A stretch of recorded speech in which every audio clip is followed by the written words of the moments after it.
अस्सलाम वालेकुम नाज़रीन, मैं हूं आदम शंबानी। आप देख रहे हो एएसपी उर्दू टीवी। जैसे कि हर व्लॉग में मैं आप तक बलूचिस्तान के हवाले से खबरें पहुंचाने की कोशिश करता हूं। आज भी आप तक खबरें पहुंचाऊंगा बलूचिस्तान से। जैसे कि बलूचिस्तान में जो है कत्लो गारत चल रही है। इसी हवाले से बलोच यकजहती कमेटी के खवातीन इस्लामाबाद में गए थे एक उम्मीद और आसरा लेकर। वहां से 2 दिन हो गए हैं कि वो वापस लौट कर अब बलूचिस्तान पहुंच गए हैं। उन्होंने 73 दिन इस्लामाबाद के प्रेस क्लब के सामने, इस्लामाबाद के सड़कों में गुजारे, लेकिन इंसाफ की उम्मीद के लिए उनका कोई सुनने वाला नहीं था। वहाँ उनका कोई बात वहाँ नहीं सुना गया इस्लामाबाद में। वहाँ से बेबस होकर, बेउम्मीद होकर वापस लौटे। डॉक्टर माहिरिन बलोच की रिहाई, बीबरक बलोच और बीबो बलोच, गुलजादी बलोच और शाहजी सिबतुल्ला शाह के रिहाई के लिए उन्होंने ये अज़म किया था, जब तक उनकी रिहाई नहीं होगी तब तक हम इस्लामाबाद से ये धरना ख़त्म नहीं करेंगे। लेकिन अनथक मेहनत के बाद उन्होंने ये सोचा कि हम अपने इस आवाज़ पहुंचाने में कामयाब हो चुके हैं।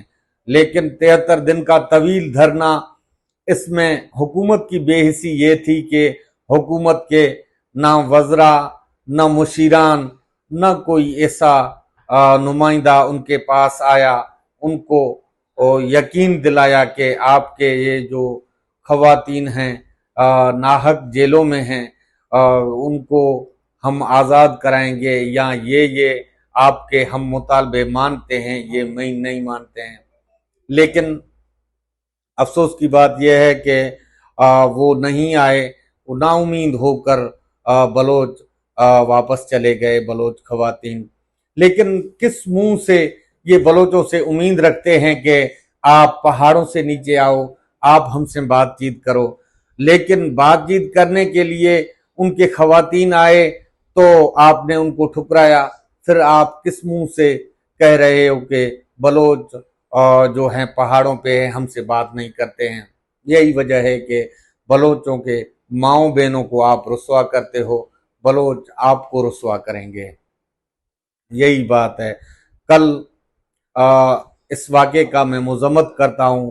कोयटा में एक दहशतगर्दी वाक़या हुआ, उसमें 5 इंसानी जानें ज़ाया हो गए और काफ़ी ज़ख्मी भी हैं। इससे कबल जो कोयटा में एक धमाका हुआ, उस धमाके में भी बीएलए ने यह धमाका जो है कबूल कर लिया कि उसमें एफसी के एहलकार काफ़ी 30 से 32 एफसी के एहलकार शहीद हुए और दीगर जो है बीएलए के लोग को भी मारा गया।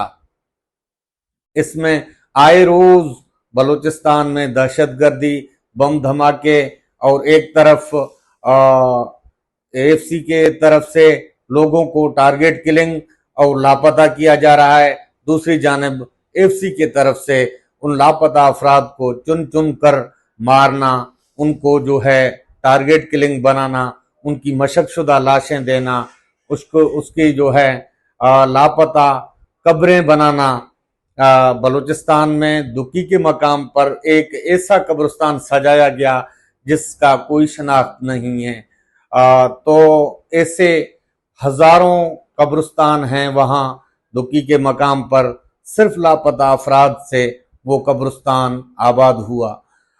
जिसमें बीबीसी ने भी रिपोर्ट किया उस लापता कब्रिस्तान का, तो उनका कोई शनाख्त नहीं है, ये कौन हैं, कहाँ के हैं, किसने इनको मारा। लेकिन उनके ये हर लोगों को पता है कि लापता अफराद की लाशें हैं।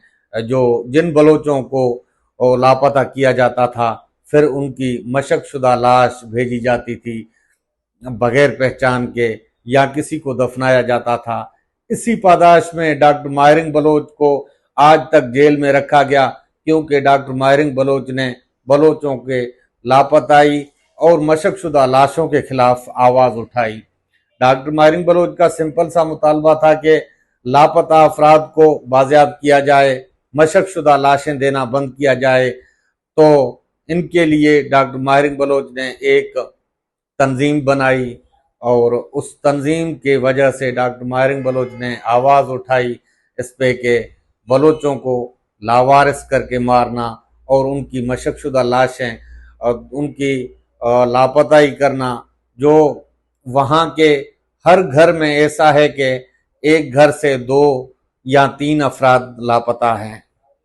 लापता माएँ बूढ़ी हो गई हैं, उनके बेटे वापस नहीं आए। लापता अफराद के बीवियां वो बूढ़ी हो गई हैं, उनको पता नहीं कि हमारा शौहर जिंदा है या मर गया। वो बेटी जब 14 साल की थी समीदीन बलोच, उसका बाप लापता हो गया। इस टाइम समीदीन 35 साल का हो गया है।